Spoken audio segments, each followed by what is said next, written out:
And the government says it is waiting to receive the High Court ruling on the abolition of the Constituency Development Fund, that is CDF Act, before making any move.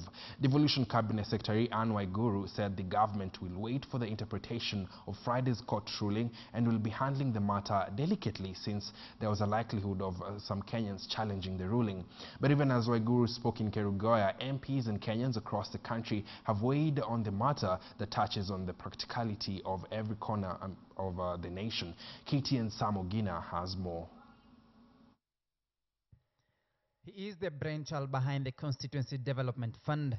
The Nyandarua senator, then Ol-Kalou MP, introduced CDF to address poverty at the grassroots level by dedicating 2.5% of government ordinary revenue to the fund. But the one-time champion of the fund wants CDF abolished, saying it failed in its primary purpose of shepherding developments as envisaged. Taking unpopular stance, the senator backed the High Court decision that declared the newly amended CDF Act 2013 unconstitutional.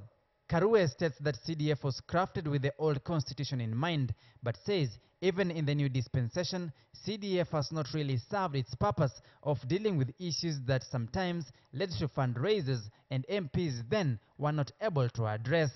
What is important for me is for us to relook at the CDF Act, be able to look at it vis-a-vis the Constitution. How can we be able to amend that Act so that we do not lose the benefits of a nicely crafted legislation that ensures that more resources goes to development as opposed to recurrent expenditure. The High Court decision throwing out the new CDF Act, which was introduced to change the CDF Act of 2003 to bring it in line with the new constitution, is already causing a stir. Members of the public, parliamentarians and governors are already reacting on the merits of the High Court ruling.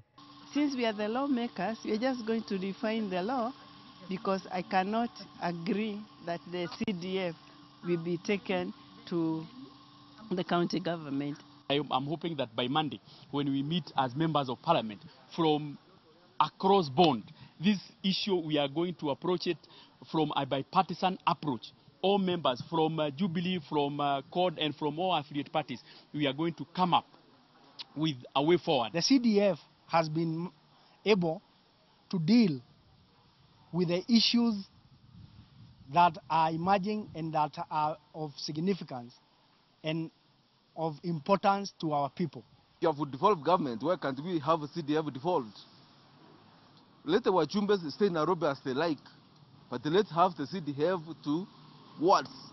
It can be closer to people than a person coming from Nairobi, spending mileage, spending this and that. It can be within the county and they do a lot of function. I support, and I'm in support of all the CDF money going to the county government to be dispersed so that we can have one tier. The legislators, the MPs should do their job of registration. Despite the court giving a one-year grace period for winding down of the CDF Act, MPs are keen to salvage the fund they have been largely accused of misusing for self-preservation and political gains. Samogina, KTN.